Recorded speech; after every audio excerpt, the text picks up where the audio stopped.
That's what we're looking at as far as the front page news is concerned. But also, as we scroll to the top of the PD, as you can see right there, another route of blow, they're calling it, as senators endorse BBI. In show of might, allies of Uhuru and Raila pull all stops to surpass constitutional threshold of 24 senators in the second and third reading. That's how they voted. 52 saying yes, 12 saying no, 1 abstaining as far as that's concerned. And also, we can still see the political fallout of decisions made because of BBI and what's been happening within the various factions of Jubilee. Jubilee rebel Isaac Mwaura loses nomination as a nominated senator in that particular house. You can get the details of that particular story in your copy of your People Daily. That is on page 5. And don't forget, you can get your copy of your PD straight to your phone. The number that you dial is *550*4#. That's what we have right there in your copy of your People Daily.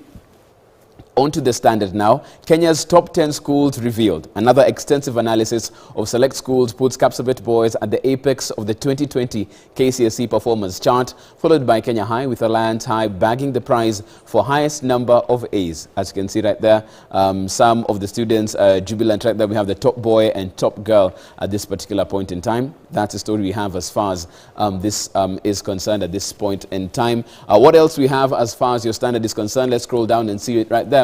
Experts saying COVID-19 can be airborne. More news coming in. COVID-19 can be transmitted through the air after exposure to very fine respiratory droplets and aerosol particles containing the infectious disease. This coming from the CDC, termed it as respiratory fluids as the fine droplets released during respiration. So more news coming from this particular aspect and of course more information from the experts. Question begs, now we need to dig deeper. And are you following the protocols that have been given? You need to mask up. You need to social distance as well. So that's a story you can get on page 14 of your Standard. Also in the Standard, BBI, what next after House endorses bill? All roads do indeed lead to this particular referendum. You can find this on page 12 of your Standard. Also in matters corporate, Equity Bank boss fat paycheck. You can find this on page 27 of your Standard with all the details of that right there in a lot of detail. Let's see what else we have in your copy of your Daily Nation. Let's scroll down on that. Against all odds, while the COVID-19 pandemic disrupted learning for all students, these candidates had other obstacles stacked against them, but they still posted sterling results to earn top ranking in the country. Here are their stories of hard work, discipline, resilience, and sheer determination. You can find that in your copy of your Daily Nation. The details of that particular story are there. From illness, disability, teacher shortage, tough conditions, nothing could stop these students from getting these particular grades. And you can find that story in your copy of your Daily Nation. Let's get to the top of the Daily Nation and see what we have there as well. The road to BBI referendum. Kenyans should prepare for plebiscite after senators voted overwhelmingly to pass the Constitution of Kenya Amendment Bill 2020, which will now go to President Kenyatta for assent and onward transmission to the IEBC to set a date for the poll. But one hurdle still stands in the way. Of course, we're also waiting for that particular ruling from the judicial system to see if he does actually transmit this particular bill onwards to IEBC, or what happens as far as that particular verdict is concerned. That story is on page 10 of your Daily Nation. On to the Star now. Kagwe, we've ordered 30 million doses of Johnson & Johnson. Cabinet Secretary says they'll be delivered in batches inside 12 months. Of course, as the world tries to see how they can get their hands on this elusive COVID-19 vaccines from what happened, especially with what happened in India. That has been a key concern for countries around the world. And as you can see, the Ministry of Health here saying that within a year, they'll be able to get themselves those much needed doses. You can find that story on page 2 of your Star this morning. Finally, matters business. EACC eyes seizure of Kidero's apartments. Ex-Nairobi governor accused of using lost City Hall funds to upgrade 540,000 shillings a month Riverside flats. The rain still pouring as far as the former governor of Nairobi is concerned. You can find that particular story in your copy of your Business Daily. And also in the Business Daily, Italians in 63 billion shilling dam scandal face Kenya trial. It's been quite a task trying to get them to face justice for this particular act and get them to go through the judicial system. But it seems there's some headway there. You can find that story on page 5 of your Business Daily. So that's what we are having as far as your dailies are concerned this morning. Most of the dailies talking about more analysis from the national examinations right here on the show. We can get your views on that, but we are moving the conversation forward even as we look at matters economy and how it stands right now with a referendum around the corner, a general election the year after. Of course, as we get into next year, what does this mean for the business environment? It's a discussion we're having right here in studio. Welcome to K24 this morning.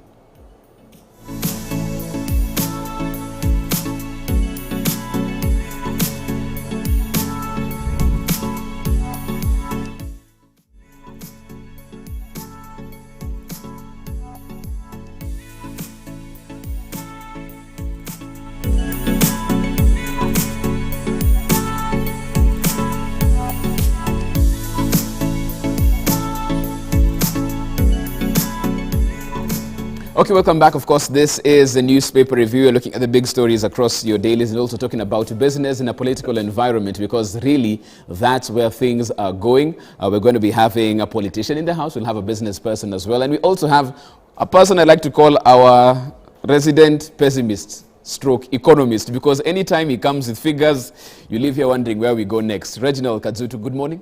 Morning, Jeff. Karibu sana. Asante sana. Same brief I gave you when we spoke last time before you come to the show. I look for something nice. In the figures, I'm not saying we have creative economics going on, but some light at the end of this economic tunnel. Okay. Are there?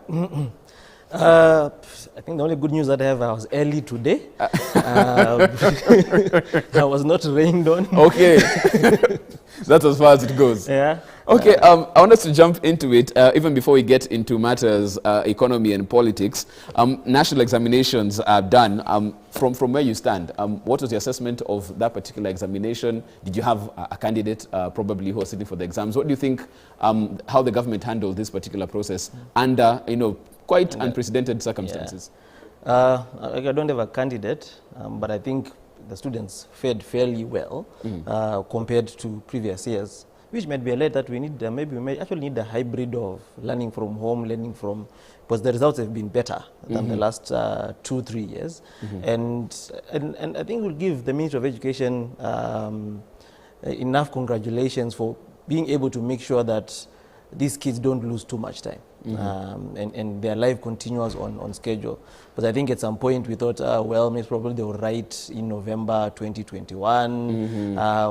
That means everyone loses a year and all that. But for them to be able to pull it off is actually one good thing that we need to give to them. The only sad part is the future for these guys doesn't look that bright.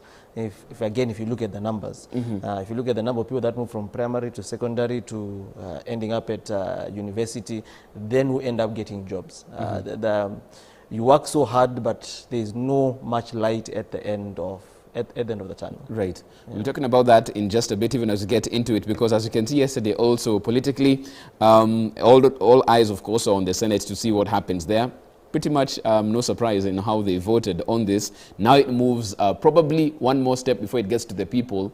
What's your assessment of this referendum cloud? Because most people are saying, ideally, this should have Kenyans optimistic that now they have a chance to change some of the things that have held them back. What do you think the business environment is getting in terms of political signals from all that we are seeing? I think from the way the voting has happened in both houses gives a bit of comfort that it won't be a messy referendum. It might be a bit divisive, but not that divisive in terms of it will be violent, it will bring down economic activity.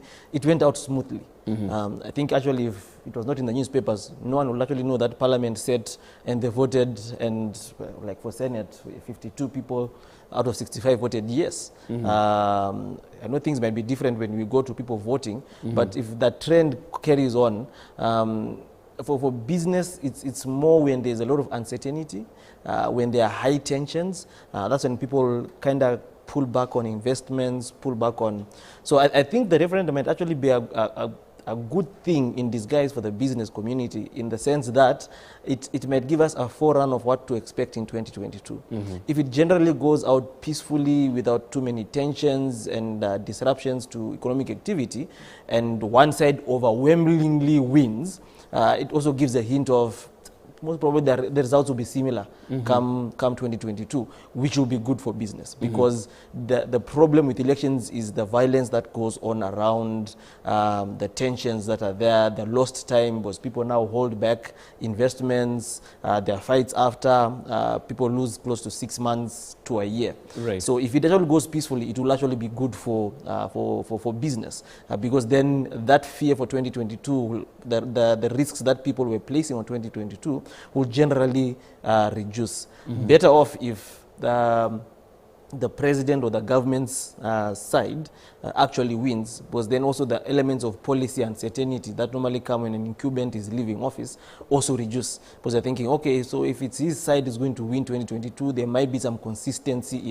in policy going forward. Right. If the other side then wins, you have been hearing them going around talking some bottom-up economics, right, and all, then you definitely know that there's going to be a complete shift in policy, if it's not just talk. Okay. When you talk about policy, it's interesting because even when you look at the first term of Jubilee and the second term of Jubilee, from an economics point of view, is there consistency in policy in terms of what they did in the first term? Because some people are saying, first term, all of these grand ideas, we'll do stadia, we'll do all of this. Second term, change that. Now let's look at the big four.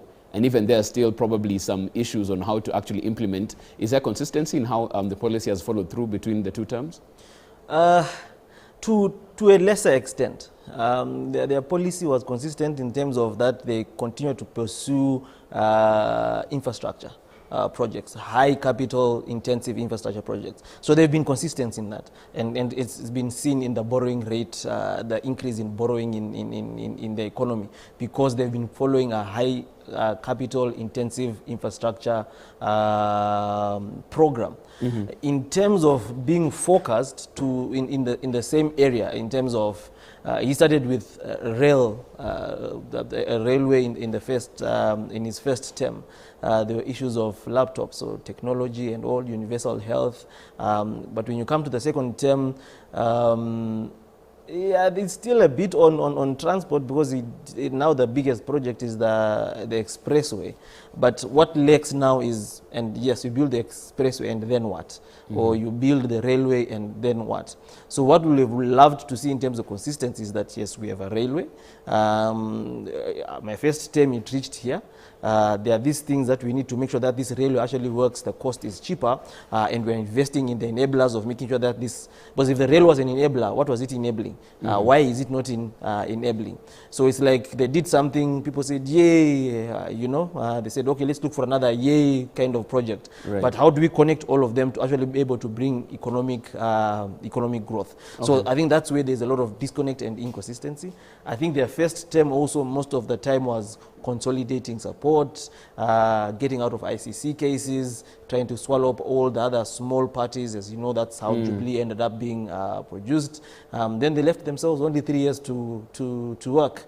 Come the 3 years, they're now fighting amongst themselves. First it was fighting with opposition, now they're fighting amongst themselves. So even the 8 years will be finished, and sorry to say, there will actually be nothing to account for. Okay, let's talk about what they did actually in the second term, speaking about the Big Four agenda. And of course, right in there, very many things that we've been looking at, talking about affordable healthcare. That has been quite an issue, of course, especially now with the particular pandemic. Manufacturing was in there as well, food security and affordable housing. We have George Mburu. He's the CEO of Mizizi Africa Homes Limited. Morning, George. Morning. Every time you come in here, I like our assessment of how this is standing. Kenyans told, if there's a time to own a home, this should be it. Yeah, sure. Is it working? Because even from the get-go, a lot of resistance that was gotten there, specifically to do with the levy that was supposed to be charged in terms of this affordable housing scheme. And then from there, even as we moved past that, some people are saying what they promised was out of this world. It was a really big promise, but delivering the number of houses they were saying would be close to impossible. What's your take at this particular point? Yeah, thank you very much. I'm happy to be here. And about the affordable housing being one of the Big Four agendas by the government, it is something that sometimes I would actually encourage the government to actually be saying more. Why did they come up with this one? What was the idea behind it? But according to me, I think it is because of the statistics that they had. that in Kenya there is a shortage of over 2 million houses. There is such statistics, and every year, because of increase in population, 200,000 more units are needed, and because of that the need, that is why the Jubilee government came up with a need to do affordable housing. And the good thing also with the housing is the ripple effect that it creates, because when we are doing houses, we are also creating employment. We are also helping the manufacturing industry, because most of the materials used come from the manufacturing industries, factory cement, iron sheets, tiles, all those things. And it also has a ripple effect on the side of food. Those people who are working, the working population, they also need food. So somebody who is doing agriculture, they will have a ready market. So it is something that is very positive, and was a well thought idea. But now the implementation bit is the one that has had a challenge, and that's why I would actually encourage the government also to encourage the private developers, like we, Mizizi Africa Homes Limited. We are private developers doing an agenda that has been set by the government, and we have seen the need and the desire is there from people not only who are here in Kenya, people who are not only employed and in business, but also people who are in the diaspora.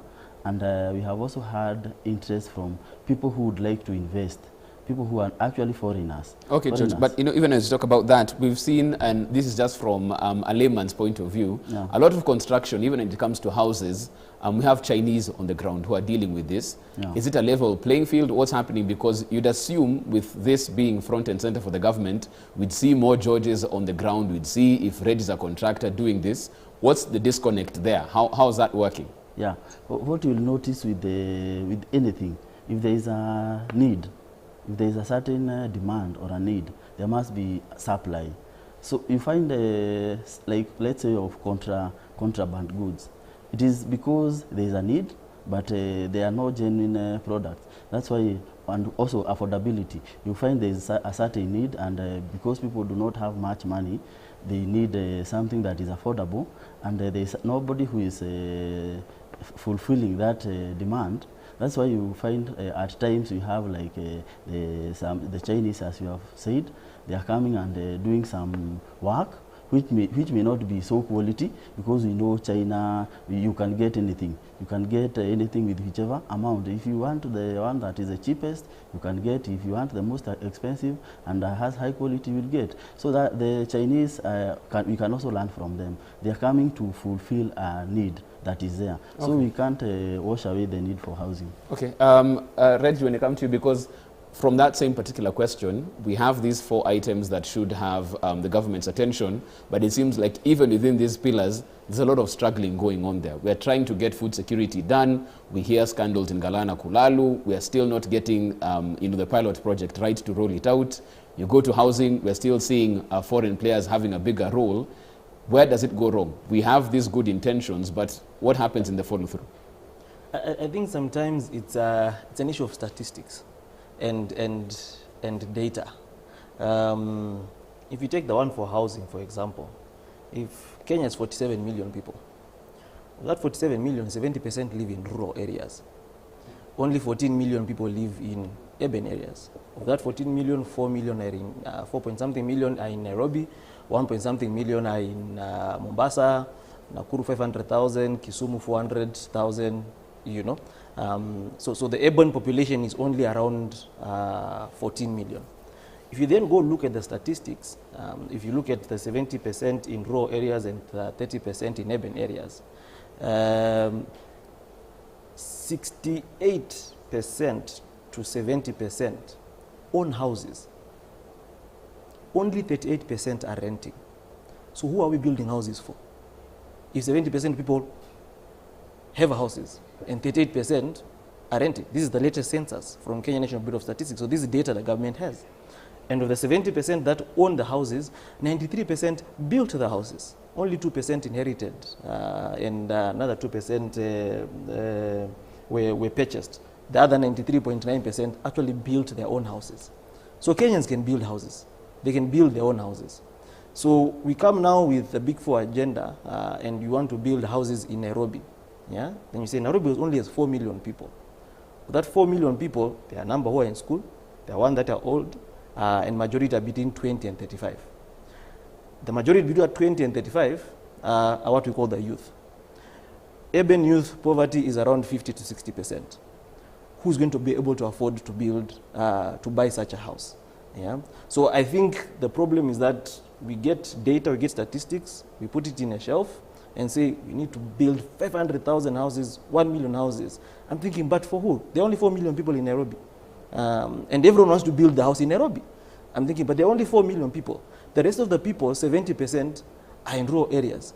Yeah? Should we not then have an agenda of modernizing the rural dwelling place in the rural area? Because that's where 70% of your population is. Jeff, 51% of the people in the country still use firewood. Yeah? 68 to 69% of the people don't have access to piped water. And a similar percentage of the people that use pit latrines. So is housing our problem, or are we supposed to actually modernize the rural home for it to have a brick, mortar, whatever, access to electricity, have a flushing toilet and running water? Do that, you've sent 70% of your population in housing. Yeah? That's number one. Number two, the reason why you have demand, so much demand for housing in Nairobi or in some of the urban areas is because we have a lot of rural to urban migration. Why? Just like my colleague has said, we are constructing houses in Nairobi. Yeah? So where are all the jobs? The jobs are in Nairobi. So everyone wants to come to Nairobi to become a stone cutter, to become, you know, the person who pushes the wheelbarrow, the person who does this in the in the construction site, or set up a small chapati place to feed the whatever. All the work is in Nairobi. So what you've created is an artificial housing demand, because when these people don't find jobs, where do they go back? They go back to the rural areas. Yeah? The houses that we are building here, we are building houses for rent for 60,000, 80,000. Yeah? Even the person who has a job in Nairobi, average, if you look at the population that is employed, which is around 2.7 in the formal sector, only 3% earn greater than 100,000. Around 50 or so percent earn less than 35,000. That is before cash. An average one-bedroom apartment goes for between 9 and 12,000. Yeah. So even the people that are in whatever cannot afford the type of apartment. So we are seeing a lot of construction, but it's not actually targeting where the issue is. So I think where we go wrong is an issue of statistics, is an issue of using the data that we have and realizing, guys, this is the situation that we have. Look at employment. Yeah. Of the urban population of 14 million, the ones aged between 20 to 35 are the majority. So you have a lot of young people. But then if you look at the rural population, where 70% of the population lives, majority of the people, if you look at the population pyramid of that side, are below the age of 15. So they cannot work. They don't work. But they're going to grow. That means in the next 5 years, 6 years, they're going to finish. Right now, there are 10 million people in primary schools, 3 million people in secondary, lower secondary, 3 million in upper secondary, and around 500, 600,000 in university, another 400,000 in TVETs. All these people, meaning that in 3-4 years, they'll be coming to the job market. That's a whole 14, 15 million. So in the next 6-7 years, the economy needs to generate close to 14 to 16 million jobs to absorb these people. We can barely make 100,000 formal sector jobs per year. So you'll say that in the next 10 years, our poverty levels will have increased by 14 to 16 million people. Most of these people are in rural areas. Where are they going to come to? They're going to come to Nairobi. Yeah? And then the government sits and says, there are no houses in Nairobi. Yeah? You come with another big, now maybe it will be big 8 or big 12. Yeah? So as long as we don't use data and statistics correctly, we will come up with the wrong policies, focus on the wrong areas. As you said, Galana, irrigation. Our problem is not irrigation. Our problem in Kenya is land management. Our land is so subdivided that we have so many small-scale farmers, which is not productive in terms of the productivity, in terms of output. And we need to look at it. If you look at our maize productivity, it has not been growing. Our wheat productivity has not been growing as in per hectare or per acre because of subdividing land. Okay. So it's not an issue of actually irrigating. Irrigation is good, it's mechanizing. But the point is, you are spending money in Galana instead of sorting out the land management policy. How do you get these people with all 10 acres to come all together and have 1,000 acres. Your productivity, one, goes up. Your economies of scale are also now lower. That means your costs become cheaper and you become competitive. Look at sugar industry. Reason why we can't compete with Uganda or the Southern African countries or even Sudan. And let's take a short break at that particular point. We come back after that particular break. We go deeper into this. Of course, now it's all roads leading to the referendum. What does this mean as well? Most people would say at this point in time, businesses pretty cautious. Reggie says how things have gone so far. Give it a promising trajectory. We'd like to hear from you as well. You can get me at I am Jeff Mote or K24 TV. Short break. We're back with more. Don't go too far.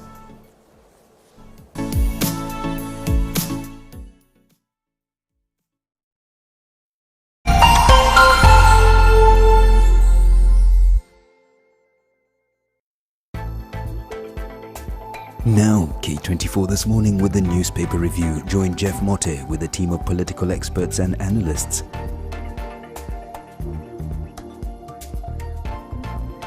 Next, K24 This Morning interacts